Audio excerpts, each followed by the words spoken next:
regenerative medicine. We showed that the central nervous system can be repaired by cellular therapy.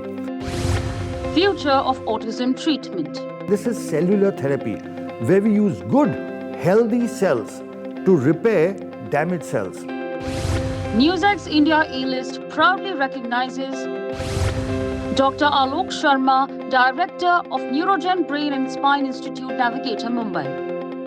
Hello and welcome. You're watching NewsX A-List, where we bring to you some of the finest and reputed professionals in the country. Today, I'm being joined by Dr. Alok Sharma, who is a renowned and respected neurosurgeon, neuroscientist, and professor across the world in medicine with an extensive surgical expertise and experience in the areas of neurosurgery, neuroscience, and stem cells. In fact, in 1995, Dr. Alok Sharma held a place at the Karolinska Hospital in Stockholm, Sweden, where neural transplantation was done for the first time ever in the world. In fact, in 1998, Dr. Alok Sharma was placed at the University of Colorado Health Science Center in Denver, US, where the world's first randomized trial for cell transplantation was done for Parkinson's disease. So it's thank you so much for joining us. I'm very happy to have you over here.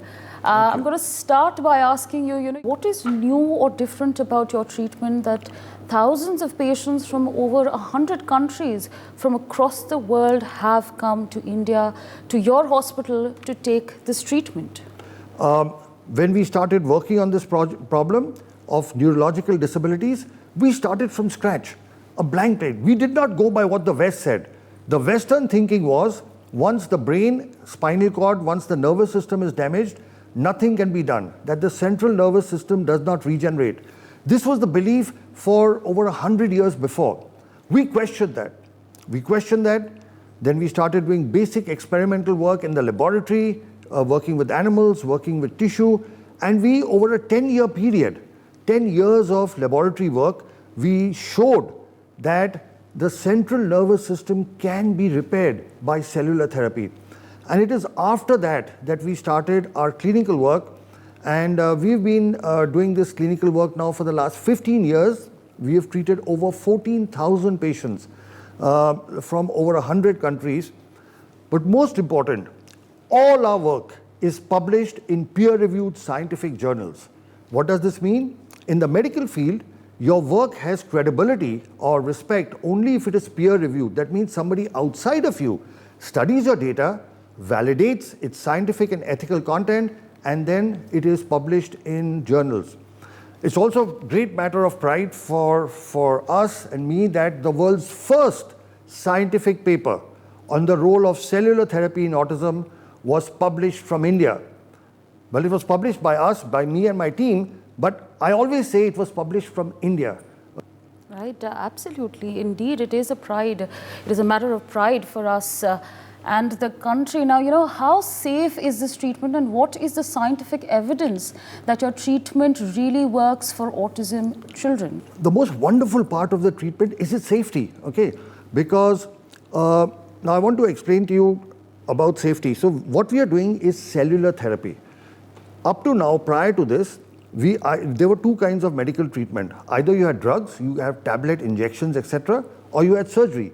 You cut, you opened, you removed, and you sutured. So we had drugs and surgery. Now we have a new treatment that is actually different from both, although it has common factors. And this is cellular therapy, where we use good, healthy cells to repair damaged cells. So this is the field of regenerative medicine or cell or stem cell therapy. And now in this, there are two types. You can take cells from the same patient, from our own body. For example, in our bone marrow and in our fat, we have a lot of good cells and stem cells that can be used. So when you take cells from your own body and put it back into your own body, this is called autologous. And because they are your own cells, they are 100% safe. There is no side effect, there is no reaction, there can be no possible danger because you're using your own body cells. You're using good cells to repair the damaged cells. On the other hand, we also have cells that can be taken from a donor. They are called allogenic. Now, the government of India has divided this into what is called stem cell derived product.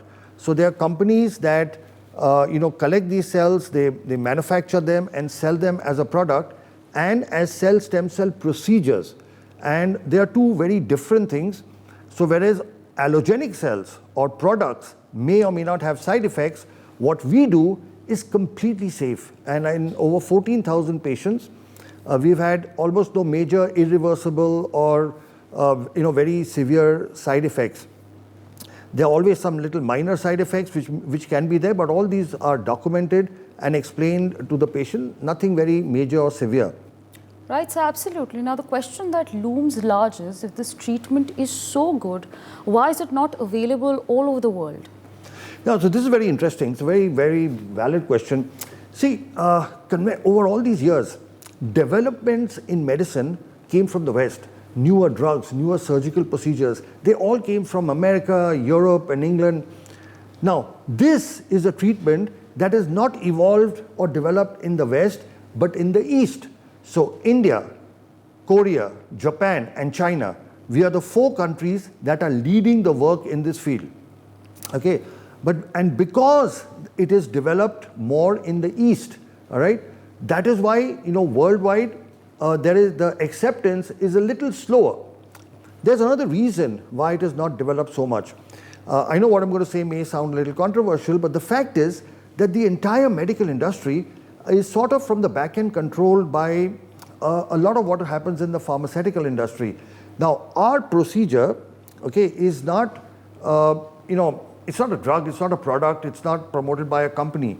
So that is why the same backing that any new drug gets, because it gets backing from the pharma industry, our procedures don't have the same backing that other products get. So that is the other difference.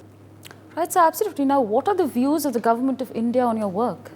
When the government had first come to power in 2014, at that time there is something called the presidential address, in which the priority of the government is listed. And I still remember, it's I think number 36 or something, where they focused on research. In that, they have mentioned 4-5 areas of research the government will focus on. Not medical research, overall research. And I remember things like nanotechnology, thorium research, brain research, and stem cells. So when Modi ji came to power, amongst the government's priorities, stem cells were mentioned. I am, of course, very fortunate and blessed that in a book that I have written on a condition called muscular dystrophy, the Honorable Prime Minister, Sri Narendra Modi ji, has actually written an introduction for a book of mine. So I have a book published on muscular dystrophy where I talk about stem cells, and Modi ji has actually written an introduction. Now this just shows his commitment, his involvement to the field. Right, absolutely. Now, here's a fact that's going to make heads turn. You've also started the country's first dedicated anti-aging hospital.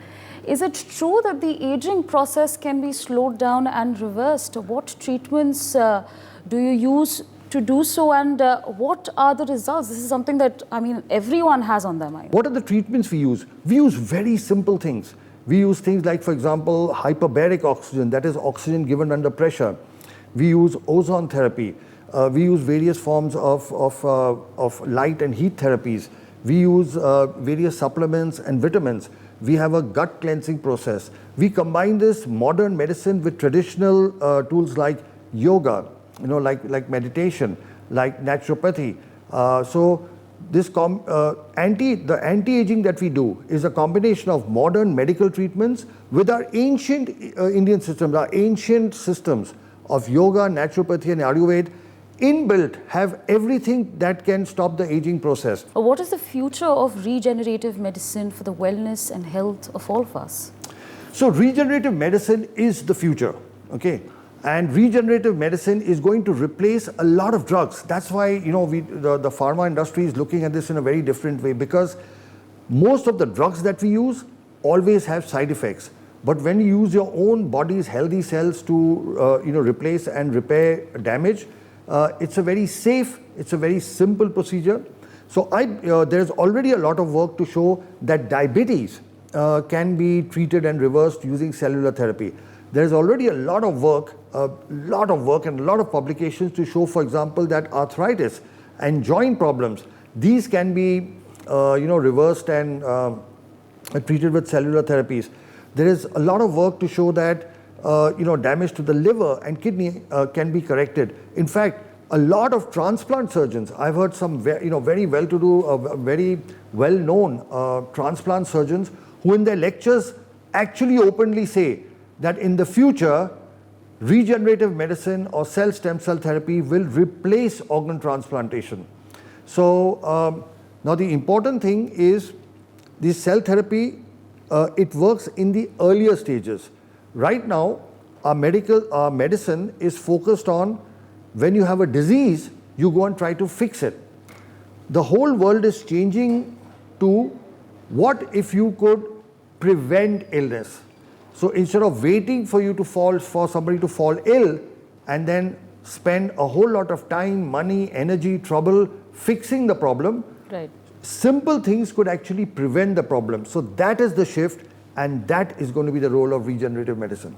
Right, absolutely. Dr. Alok Sharma, thank you so much for joining us on NewsX, sharing all those insights with us. For more such videos, subscribe to the NewsX YouTube channel, hit the bell icon.